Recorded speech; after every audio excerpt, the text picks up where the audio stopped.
गांव की पाठशाला में एक लड़का और एक लड़की चौथी कक्षा में पढ़ते थे।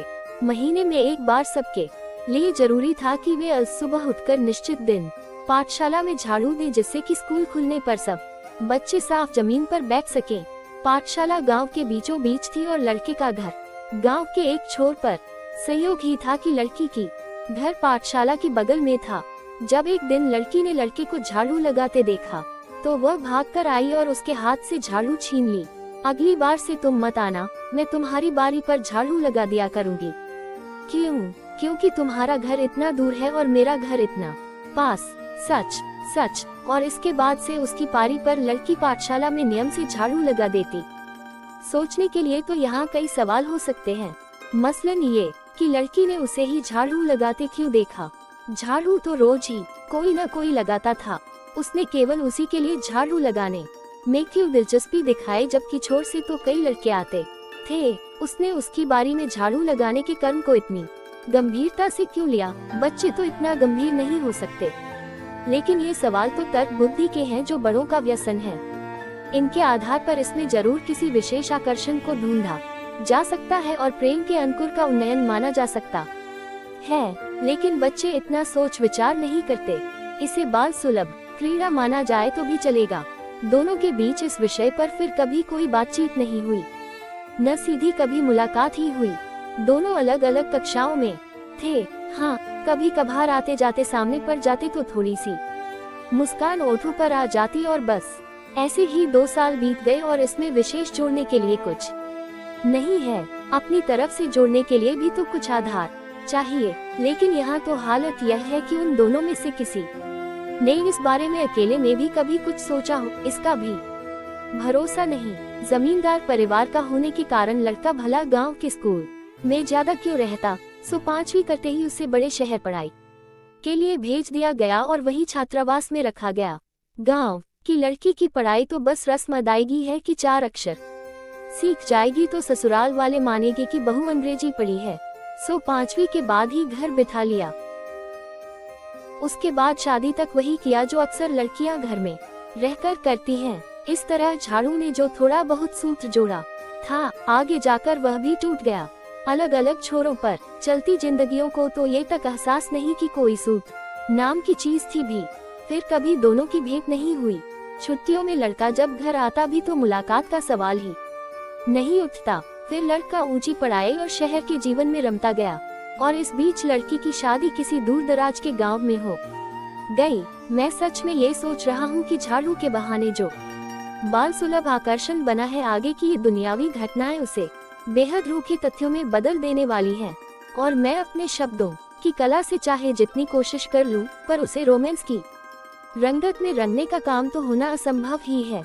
कहानी शुरू करते समय तक मेरा अंदाजा था कि मैं इसे कुछ नया मोड़ दे लूंगा, लेकिन जीवन के रूखी गद्य ने स्वयं मेरे उत्साह पर भी पानी फेर दिया है। जब शादी हो गई तो अब बचा क्या, इसलिए कायदे से इस बेबात उठाए किस्से को यहीं छोड़ देना चाहिए था। लेकिन संयोग ही कहिए कि पहले जैसे सूत्र की तरह एक और सूत्र मिल गया। लड़का कॉलेज की छुट्टियों में घर आया हुआ था। काम धाम कुछ विशेष यहाँ था नहीं।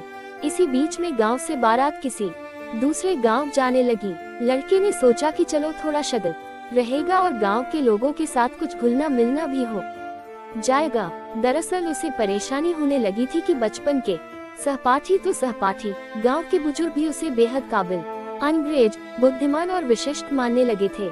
इससे उसे बहुत अकेला और अजनबीपन महसूस होता था। उसके साथ तमाम खेलों में शरीक रहे उसके बचपन के सहपाठी उससे ऐसे बात करते जैसे वह कहीं विलायत से आया है।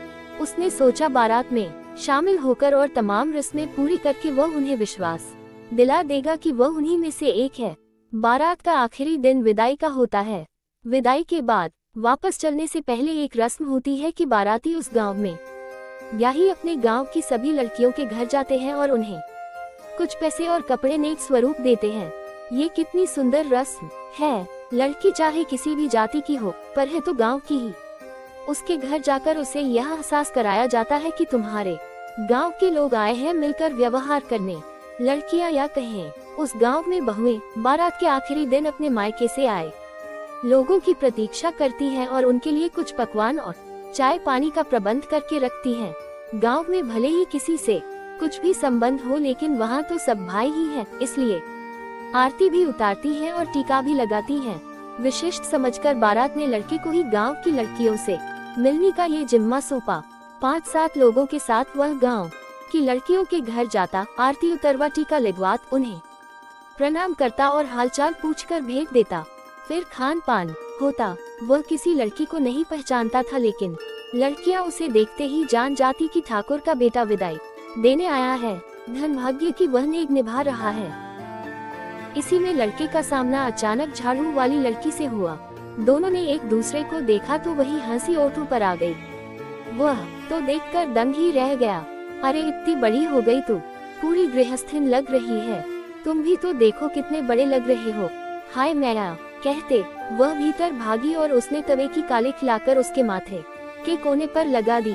किसी को विचित्र नहीं लगा, क्योंकि विदाई देने वाला कोई भी मायके वाला भाई ही तो हुआ ना। ये क्या करती हो, मुद्दत बाद देखा है, कहीं मेरी ही नजर न लग जाए। आज उस बड़ी और विवाहित हो गई बचपन की उस लड़की को उसने लड़के के रूप में ठीक से देखा। सोने से रंग की वह लड़की भरी पूरी और सुंदर निकल आई थी। आज पहली बार इसकी ओर ध्यान गया और वह कुछ देर देखता ही रह गया। अच्छा ये बता, मेरे पीछे से भी पाठशाला में झाड़ू दी या नहीं? तुम क्या जानो, वह झाड़ू तो मैं शादी के वक्त ही टांड पर छिपा कर रख आई हूँ। ये झाड़ू वाली बात अचानक ही दोनों को याद आई, जिससे यह नया सूत्र पुराने सूत्र से कहीं उलझ गया। बैठकर नाश्ते के समय इधर उधर की बातों के बाद लड़के ने भेंट दी और विदा मांगी, लेकिन इतनी सी देर में उसकी आंखों ने सब देख समझ लिया। कैसी जवान हो गई है वो छोटी सी चंचल लड़की। आंखों में पुरानी शरारत के साथ एक उदासी सी मिली है। पहली बार लगा कि एक आत्मीय को छोड़कर जाना हो रहा है। यह नया सूत्र भी बस यही तक था। उसके बाद फिर दोनों इसे भूल गए। लड़का शहर में अपनी पढ़ाई में लगा और लड़की घर गृहस्थी में। वह छुट्टियों में बीच बीच में गांव आता, लेकिन ये फिर कभी ध्यान में न आया। लड़की भी ससुराल में घर गृहस्थी के झंझट में इस तरह फंसी कि कुछ सोचने की फुर्सत कहाँ। एक बार लड़का छुट्टियों में गांव आया हुआ था। ऐसे ही किसी बात में माँ ने जिक्र किया कि देखो फलां की लड़की बेचारी अच्छी भली गृहस्थी थी कि 4 महीना पहले बेचारी का पति मर गया, गोद भी नहीं भरी, अब यही घर आ गई है। लड़के को बड़ा दुख हुआ ये सुनकर। अजीब खेल है जिंदगी भी। इस लड़की की जिंदगी पूरी परिक्रमा लगाकर चुप गई और उसने तो अभी शुरू भी नहीं की। बस इतना ही और कुछ नहीं। लड़के के परिवार ने उसके रहने का प्रबंध घर से लगी बैठक में कर दिया था। एक दिन घर में खाना खाते वक्त देखा कि लड़की आई है। वह उठ खड़ा हुआ, लेकिन नहीं जानता सांत्वना में क्या कहे। लड़की ने देखा तो अब की मुस्कुरा नहीं पाई।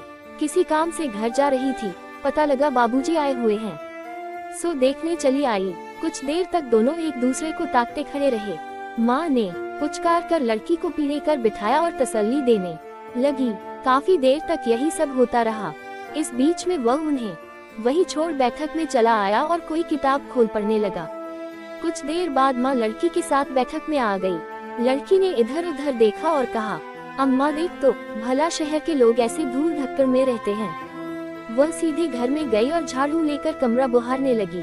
लड़के ने मना किया तो बोली, अम्मा पता है जब ये गांव के स्कूल में थे तो मैं इनकी पारी का झाड़ू लगाती थी। पाठशाला में लगा देने दो न, कुछ तो मन हल्का हो। जिंदगी में जब भी झाड़ू उठाया तो यही ख्याल आया, इनके लिए ही लगा रही हूँ। इसे इस प्रेम कथा की चरम सीमा मानना चाहिए, क्योंकि इसके बाद लड़का वापस चला गया और आज तक नहीं लौटा।